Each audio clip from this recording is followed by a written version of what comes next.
আসসালামু আলাইকুম। তৃতীয় শ্রেণীর বাংলা এবং ইংরেজি ভার্সনের ছোট্ট বন্ধুরা, আজকে তোমাদের বাংলা বই থেকে পাঠ 11 নিয়ে আমরা পড়ালেখা করব। তাহলে দেখো, পাঠ 11তে কি আছে? এটা হলো আনন্দের দিন।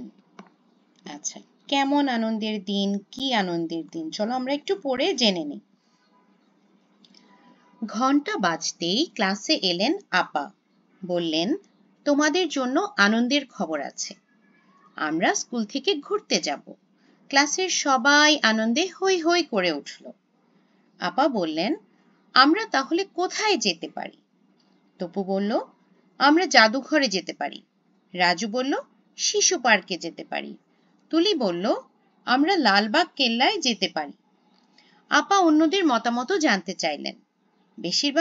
বেশিরভাগ শিক্ষার্থী লালবাগ কেল্লায় যেতে চাইল। ঠিক হলো পরের শনিবারে যাওয়া হবে। মিলি বলল, আপা আমি তো যেতে পারবো না, আমি ঠিকমতো হাঁটতে পারি না। আপা বলার আগে তুলি বলল, তাতে কি হয়েছে, আমরা তো আছি, আমরা তোমাকে সাহায্য করব। মজার ব্যাপার হলো আমার নামও মিলি। আচ্ছা, এরপরে যাই। এরপরে কি বলেছে? আপা সবার মধ্যে দায়িত্ব ভাগ করে দিলেন। তারপর বললেন, সকাল 10টার মধ্যে সবাই চলে আসবে। স্কুলের পোশাক পরে আসতে হবে। সঙ্গে পানি, কলম ও নোটবুক নিয়ে এসো। শনিবার সকালে সবাই স্কুলের মাঠে জড়ো হলো। সবার মনে আনন্দ, আজ ঘুরতে যাবে। সারি বেঁধে একে একে সবাই গাড়িতে উঠল। আপা রাজুকে সবার নাম লিখে রাখতে বললেন। তুলি গাড়িতে উঠল মিলিকে নিয়ে। অন্যরাও সাহায্য করল। গাড়ি ছাড়লো। গাড়িতে সবাই অনেক আনন্দ করল। এক সময়ে গাড়ি লালবাগ কেল্লায় পৌঁছে গেল। আপা সবাইকে ধীরে ধীরে নামতে বললেন। এই যে দেখো, এটা হলো সেই লালবাগ কেল্লার ছবি। আপা ঘুরে ঘুরে লালবাগ কেল্লার সব কিছু দেখালেন। সবাই নোটবুকে লিখতে লাগলো। মূল ফটক, ফুলের বাগান, পরিবিবির মাজার, 3 গম্বুজ মসজিদ, টিলা, পুকুর, দরবার হল, জাদুঘর, প্রাচীন আমলের পোশাক, প্রাচীন আমলের অস্ত্র, প্রাচীন আমলের মুদ্রা। লালবাগ কেল্লা দেখা শেষ হলো। আপা সবাইকে নিয়ে কেল্লার মাঠে গোল হয়ে বসলেন। বললেন, কেমন লাগলো? সবাই একসাথে বলল, খুব ভালো। আপা বললেন, কে আমাদের গান শোনাবে? মিতু ও রাজু গান গেয়ে শোনালো। এবার ফিরে যাওয়ার পালা। সবাই সারি বেঁধে গাড়িতে উঠল। রাজু তালিকা দেখে সবার নাম মিলিয়ে নিল। গাড়ি আবার রওনা হলো। দিনটি খুব আনন্দে কাটলো। ছোট বন্ধুরা, কত সুন্দর ছোট্ট একটা গল্প, দেখেছো? এই গল্পে কিন্তু অনেক কিছুই শেখার আছে। যেমন আমাদের তোমাদের স্কুল থেকেও আশা করি কখনো না কখনো তোমাদেরকে এরকম স্টাডি ট্যুরে নিয়েছে। তো স্টাডি ট্যুরে যেতে হলে কি কি বিষয়ে খেয়াল রাখতে হয়, কি করতে হয়, নিয়ম নীতি কি কি, এগুলো কিন্তু তোমরা সবই এখান থেকে জানতে পারলে। তাছাড়া ওই যে মিলি যে বন্ধুটার কথা বলেছে, যে সে বললো যে সে যেতে পারবে না, তার একটু সমস্যার জন্য বন্ধুরা কিভাবে তাকে সাহায্য করার জন্য এগিয়ে এসলো, সেটাও কিন্তু একটা শিক্ষণীয় ব্যাপার। আচ্ছা, দেখো এখানে কি আছে, কিছু শব্দার্থ আছে। অনুশীলনীতে যাওয়ার আগে আমরা শব্দার্থগুলো পড়ে নেব। জাদুঘর, যেখানে ঐতিহাসিক গুরুত্বপূর্ণ জিনিস প্রদর্শনের জন্য রাখা হয়। শিশু পার্ক, শিশুদের খেলার ও ঘোরার জায়গা। কেল্লা, দুর্গ, যা শত্রুর আক্রমণ থেকে রক্ষা পাওয়ার জন্য বানানো হয়। দায়িত্ব, কাজ। নোটবুক, লেখার ছোট খাতা। ফটক, সদর দরজা। মাজার, বিশেষ ব্যক্তির কবর। গম্বুজ, গোলাকার ছাদ। টিলা, উঁচু জায়গা। প্রাচীন, পুরাতন। পয়সা, ধাতুর তৈরি মুদ্রা। আচ্ছা, এরপরে চলে যাচ্ছে অনুশীলনীতে। অনুশীলনীতে বাক্য গঠন করতে বলেছে, কিছু যুক্ত বর্ণ দিয়ে নতুন শব্দ বানাতে বলেছে, কিছু প্রশ্ন উত্তর আছে, আরো কিছু আছে। আচ্ছা ঠিক আছে, শব্দার্থগুলো তো আমি তোমাদেরকে পড়িয়েই দিয়েছি, এখানে নোটে লেখা আছে সেটা আর এখন আর বললাম না। অনুশীলনী, বাক্য গঠন বা বাক্য লিখি। মতামত, সবাই সবার মতামত জানালো। জাদুঘর, আমরা জাদুঘরে যাব। নোটবুক, রাজু সবার নামের তালিকা নোটবুকে লিখলো। প্রাচীন, বাড়িটি খুব প্রাচীন, প্রাচীন মানে পুরাতন, হ্যাঁ, বা পুরনো। তালিকা, ওই একই নোটবুকেরটাই দিয়েছি আমি তোমাদের মুখস্থ হওয়ার সহজ হওয়ার জন্য। রাজু সবার নামের তালিকা নোটবুকে লিখলো। আচ্ছা এরপরে আছে যুক্ত বর্ণ ভেঙে লিখি ও নতুন শব্দ বানাই।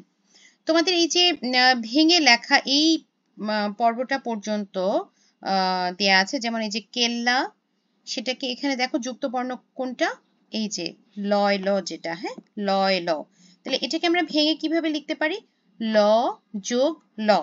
আর এটা দিয়ে আর নতুন শব্দ আমরা কি বানাতে পারি, মহল্লা আল্লাহ। নয়ট, বইতে দিয়ে দিয়েছে ঘন্টা, হ্যাঁ, ভেঙে আমরা কিভাবে লিখতে পারি, মূর্ধন্য যোগ ট, এখানে খেয়াল রাখতে হবে এটা কিন্তু মূর্ধন্য দন্তন্য না, হ্যাঁ। শব্দ কি হতে পারে, বন্টন কণ্টক। গম্বুজ, ময় ব, ম যোগ ব, সম্বল কম্বল। আনন্দ, নয় দ, এখানে কিন্তু আবার দন্তন্য দেখেছ, দন্তন্য যোগ দ, সন্দেশ বন্দি। ক্লাস, কয়ল, ক যোগ ল, ক্লেশ ক্লান্তি। দায়িত্ব, তয়ব, ত যোগ ব, রাজত্ব দূরত্ব।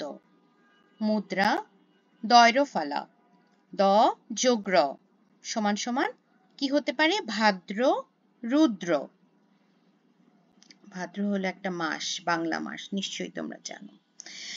আচ্ছা এরপরে বলেছে কিছু ছোট ছোট কিছু প্রশ্ন উত্তর আছে 5টা, সেগুলোর উত্তর জানতে হবে। ক্লাসের সবাই হই হই করে উঠলো কেন, স্কুল থেকে ঘুরতে যাওয়ার কথা শুনে ক্লাসের সবাই আনন্দে হই হই করে উঠলো। সবাই মিলে কোথায় যাবে ঠিক করলো, সবাই মিলে লালবাগ কেল্লায় যাবে ঠিক করলো। আপা কি কি জিনিস সাথে নিতে বললেন, আপা সাথে পানি, কলম ও নোটবুক নিতে বললেন। রাজুকে সবার নাম লিখে রাখার দায়িত্ব দেওয়া হলো কেন। আচ্ছা তোমরা যদি গল্পটা একটু খেয়াল করে দেখো, এটার আসলে একদম ডিরেক্টলি কোনো উত্তর দেয়া নেই, কিন্তু তুমি একটু খেয়াল করে দেখো যে একটা শিক্ষা সফরে তুমি যাচ্ছ, তোমার টিচার তোমাকে সবার নাম লিখে রাখার দায়িত্ব দিল, কেন দিতে পারে, সবাই গাড়িতে উঠেছে কিনা তা জানার জন্য রাজুকে সবার নাম লিখে রাখার দায়িত্ব দেওয়া হলো। আশা করি বুঝতে পেরেছো। কাকে সবার নাম লিখে রাখার দায়িত্ব দেওয়া হয়েছিল, রাজুকে সবার নাম লিখে রাখার দায়িত্ব দেওয়া হয়েছিল। আচ্ছা বইতে ফিরে গেলাম, দেখো বিভিন্ন ধরনের বাক্য পড়ি। আচ্ছা আমাকে একটু পানি দাও, অনুরোধ বাক্য, তার মানে কি, আমরা যখন কারো কাছে কোনো কিছু চাচ্ছি তখন আমরা কিন্তু তাকে কি করি, অনুরোধ করে বলি, হ্যাঁ। তো সেটা যখন আমি এভাবে বলছি আমাকে একটু পানি দাও, আমাকে কি একটু ব্যাগটা দিবে, আমাকে কি একটু বইটা দিতে পারো, তাহলে সেটা কিন্তু কি হচ্ছে, অনুরোধ বাক্য। সবাই খাতা বের করো, দেখো এটা সাধারণত কি হয়, স্কুলের টিচাররা বা আমাদের ক্লাসের টিচাররা আসলে আমাদেরকে এভাবে বলে সবাই খাতা বের করো, সেটা কি হয়, সেটা হলো আদেশ বাক্য। এরপরে কি, ফুল ছিঁড়ো না, ঠিক আছে, এটা কি নির্দেশ বাক্য, মানে এটা নির্দেশনা দেওয়া হয়েছে যে এটা ফুল ছেঁড়া যাবে না, এটা করবে না, হ্যাঁ, এটা হলো নির্দেশ বাক্য। মানুষকে সাহায্য করবে, তার মানে কি, আমরা কাউকে একটা উপদেশ দিচ্ছি বা এটা একটা উপদেশ বাণী, হ্যাঁ, আমরা বলি না যে দান করা ভালো গুণ, মানুষকে দান করবে, মানুষকে সাহায্য করবে, তাহলে এটা কি, এটা হলো উপদেশ বাক্য। আচ্ছা এরপরে কি আছে বইতে, এরপরে আছে সবাই মিলে ঘুরতে যাওয়ার একটি পরিকল্পনা তৈরি করি। এটা তোমরা তোমাদের মতো করে করে নিবে, আমি একটু করে তোমাদেরকে একটা মানে বুঝিয়ে দেই কিভাবে করবে। যেমন ধরো কোথায় যাব, বইতে কোথায় গিয়েছিল, লালবাগ কেল্লা, তোমরা ধরো আহসান মঞ্জিলে গেলে, তো সেখানে লিখতে পারলা আহসান মঞ্জিল। কবে যাবে, তোমাদের সুবিধা মতো একটা তারিখ বা বার ঠিক করলে যে সামনের রবিবার অথবা 12ই মে অথবা 15ই মে, ঠিক আছে? কে কে যাব, কাদেরকে নিয়ে যেতে চাও তুমি? তুমি তোমার পরিবার নিয়ে যেতে পারো, স্কুলের বন্ধুদের সাথে যেতে পারো। তাহলে সেই গ্রুপ অফ পিপল তুমি সিলেক্ট করবে। কিভাবে যাব, এটা খুবই গুরুত্বপূর্ণ একটা ব্যাপার, যে যাওয়ার সময় কতজন হচ্ছে, কেমন গাড়ি লাগবে, বড় গাড়ি লাগবে না ছোট গাড়ি লাগবে, কোথায় সবাই মিলিত হবে, এসব ব্যাপার থাকে। হ্যাঁ, তাহলে কিভাবে যাব সেটা সিলেক্ট করবে। ওখানে গিয়ে কি কি করবে, যেমন দেখো রাজুরা ওরা কি করেছিল, ওরা ওখানে গিয়ে প্রথমে পুরোটা দেখলো, দেখে তারপরে মাঠে বসে গান গাইলো, গল্প করলো। তো তোমরা ওখানে গিয়ে কি কি করবে, বা ওখানে যেখানে যাচ্ছ সেটা কি পার্ক নাকি একটা বাগান, মানে ওখানে কি কি অ্যাক্টিভিটিস আছে সেটার উপরে তোমাদের প্ল্যান ঠিক করবে যে তোমরা গিয়ে কি কি করবে। কখন যাব, টাইমটা খুবই ইম্পর্টেন্ট, যেমন সকাল 7টা একটা টাইম হতে পারে বা 8টা হতে পারে, এরকম একটা নির্দিষ্ট সময় দিয়ে দিতে হয় যে এতটার সময় স্কুলের এত নং গেট থেকে আমরা অমুক বাসে উঠবো, ঠিক আছে? কখন ফিরবো এটাও খুবই গুরুত্বপূর্ণ। আমরা যখন একটা ট্যুরের প্ল্যান করব, কোথাও ঘুরতে যাওয়ার প্ল্যান করব, আমাদেরকে একটা টাইম সেট করতে হবে যে আমাদের সব অ্যাক্টিভিটিসের একটা টাইম থাকবে, এবং ব্যাক করছি কখন, ধরো সন্ধ্যা 7টা বা বিকাল 5টা, সাধারণত বিকাল 5টা 6টা এরকম সময় দেয়া হয়ে থাকে। তো এটাও খুব গুরুত্বপূর্ণ। আশা করি ছোট বন্ধুরা বুঝতে পেরেছো। খুবই আসলেই আনন্দের একটা গল্প, তাই না? মানে বাচ্চাদের জন্য কিন্তু যে কোনো শিক্ষা সফর বা এভাবে স্কুলের বন্ধুদের সাথে ঘুরতে যাওয়ার ব্যাপারটা কিন্তু বেশ আনন্দের। আমি যখন ছোট ছিলাম, তোমাদের মতোই ছিলাম, তখন আমাদের স্কুল থেকে ওইভাবে ঘুরতে নিয়ে যাওয়া হতো। আমার মনে আছে পুরোটা বছর অপেক্ষায় থাকতাম যে কবে ওই দিনটা আসবে যে বন্ধুদের সাথে এভাবে একদম মুক্তভাবে ঘুরতে পারবো, টিচারদের সাথে বা বন্ধু বান্ধবদের সাথে, তাই না? তো ছোট বন্ধুরা আজকের মতো শেষ করছি। আশা করি বুঝতে পেরেছো। সুস্থ থাকবে, ভালো থাকবে, বরাবরের মতোই লাইক কমেন্ট সাবস্ক্রাইব করে আমার পাশে থাকবে। আল্লাহ হাফেজ।